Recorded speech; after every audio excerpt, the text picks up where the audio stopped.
Chapter 7. The jewelweed worked, but not as quickly as it might have on a milder case, so I was happy with the day that followed. Betty stayed at home recovering, and Andy was still fair-weathering somewhere else. Mrs. Taylor opened the windows of the schoolhouse to let in the breeze and the sound of birds, but I learned about a thing called automatopoeia, which I could not yet spell but practiced under my breath throughout the afternoon. The next morning, Betty and Andy both returned to school. Betty's face and hands still looked tender, a little scalded, but so much improved that I could hardly believe she'd been so recently poisoned. Even so, she wore long sleeves and trousers, and moved a little carefully as she came down the path and into the schoolyard. I watched her from the schoolhouse steps, where I sat in the sunshine with Ruth and some of the other girls, waiting for Mrs. Taylor to call us in. "Hey, Betty," someone called. Betty stopped, then came closer, her lunch pail in her left hand. She looked straight at me, lifted her right hand, and squeezed it slowly into a fist. "Hey, Annabelle," she said with a smile. I hadn't expected any thanks for helping her get well, but I hadn't expected this either. How stupid I was. "Why are you so mean?" I asked, and I was really curious. I really wanted to know. "I'm just older than you, is all," she said. "You'll learn to look after your own self, too, if you're not too dumb, which you might well be." But I wasn't, neither dumb nor too young to know what mean was. "Come on inside," Mrs. Taylor called. Only Betty stayed behind when the rest of us went in. When she did eventually appear, nearly an hour later, Andy was with her.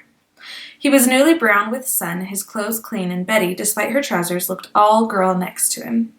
"I'm so glad you could finally join us," Mrs. Taylor said to Andy. "I hope you're feeling better," she said to Betty. They took their seats, the lesson at the chalkboard resumed, and the rest of the morning passed quietly enough. Andy slept through a good deal of it. As he slept, Betty watched him, ignoring Mrs. Taylor's instructions, the book on her desk closed. When he woke, Betty smiled and tugged on his sleeve. He turned to her, grinned through a yawn, and sat up straighter in his chair. I thought about asking Mrs. Taylor if I could switch seats with someone so I wouldn't have to watch such moonshine, but I didn't want to abandon Ruth, and I seemed to be invisible to Betty as long as Andy was nearby. I didn't want to do anything to change that. I wanted nothing more of bruises and threats and poor dead quills. I wanted nothing to do with anyone who could close her hand around a bird's neck and smile about it. I wanted Betty to go back where she'd come from. I wanted to rewind the clock to where it had been before she arrived. I wanted to undo, to unremember, to be who I'd been before.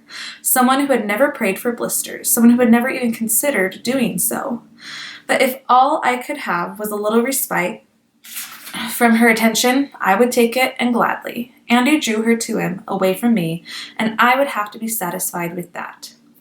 Recess, for us, was a matter of spilling out into the clearing around the schoolhouse twice each day to jump rope, or play hopscotch, or otherwise sow some oats. We weren't supposed to go near the road that led past the schoolhouse through the hollow where one hill ended and another began, and we generally ignored the cars that traveled past from time to time. But whenever I heard a team of horses plodding by, pulling a hay wagon or a flatbed, I'd stop what I was doing to walk alongside for a bit, chatting with the farmers or the horses, sometimes taking them a bucket of well water if they stopped to rest on a hot afternoon. On this day, Mr. Foz and his greys came slowly down the road, pulling a wagon full of fat apples and bushels and pecks, on his way to market.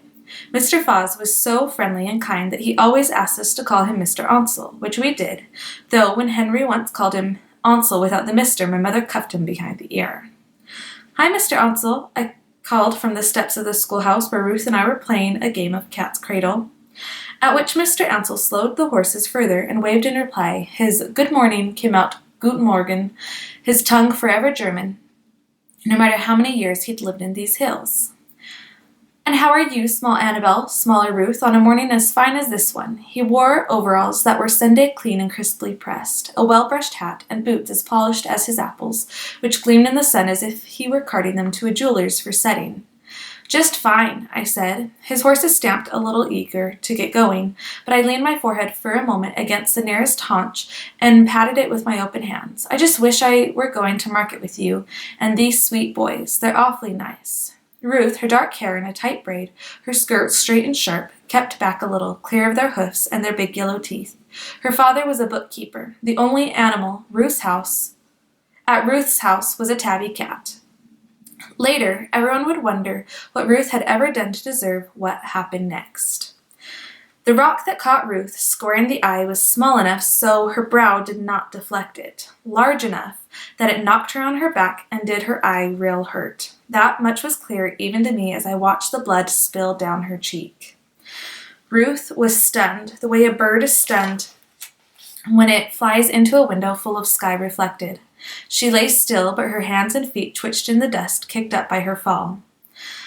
I knew when Mr. Ansel leapt from the wagon seat and knelt next to Ruth. I knew when there was yelling and confusion in the schoolyard. I knew when Mrs. Taylor came racing into the road, saw Ruth's face, and sped away again to fetch her car. I knew when Ruth came out of her stupor and began to scream.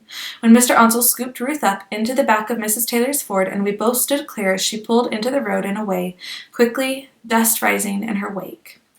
I will go as quickly as I can and tell her parents, Mr. Ansel said to me. There was a smear of blood on his perfectly clean coat. He climbed into the wagon and snapped the reins smartly. His horses, already upset, lurched into a trot. Behind the wagon, apples littered the road in a long and rolling trail that did not end until the road curved away. A fly had come to light on the spatter of Ruth's blood. I watched it drinking. The other children were still lined up along the road, quiet. Henry and James came to stand with me. Henry, who never did what I told him, said, "What should we do?"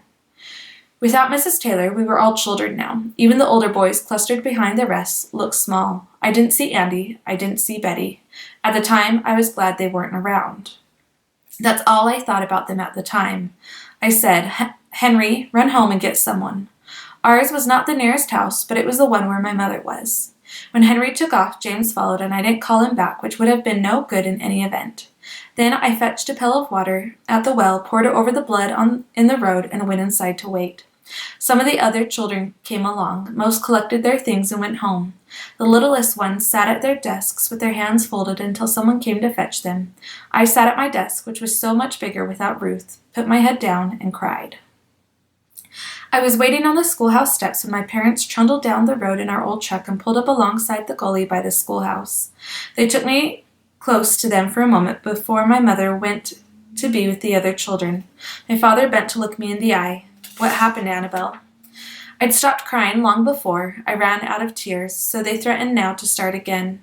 "I don't know," I said. "I was standing just there." I turned to point, talking to Mr. Ansel. Ruth was a little behind me, scared of the grays, and then a rock hit her right here. I tapped my left eyelid, and she fell down. Mrs. Taylor took Ruth away in her car. My father straightened to look past me and the truck, at the road and the hill that rose behind it. "Show me," he said. So I walked around the truck and into the road. There was still a wet spot where I'd washed away Ruth's blood. "Here," I said, "this is where Ruth was standing." "Facing the hill?" Mr. Ansel was headed down the hollow. "Yes, to market. See the apples there?" From how fast he went to tell Ruth's mother. "Yes, she was standing there, and I was here," I said, moving to where I'd been. "And the horses right in front of me, and the wagon and Mr. Ansel here." I sketched a box with my hand. So the rock came from the hillside there. I looked up at the facing hill. It was steep, trees and bushes rooted everywhere they could root, ledges of slate all over the place, the gully below littered with fallen bits. It must have, I guess, since that's where Ruth was facing. My father stood with his hands on his hips, considering the hillside. "So the wagon and the horses and you were all in between Ruth and the hill," he said. I nodded. "That's right. Which means the rock couldn't have just fallen loose and bounced out of the gully, or would have hit the horses or the wagon before it hit Ruth," he said thoughtfully. "It had to have come down from higher up to clear all of you and hit her." It wasn't a question, so I didn't answer it.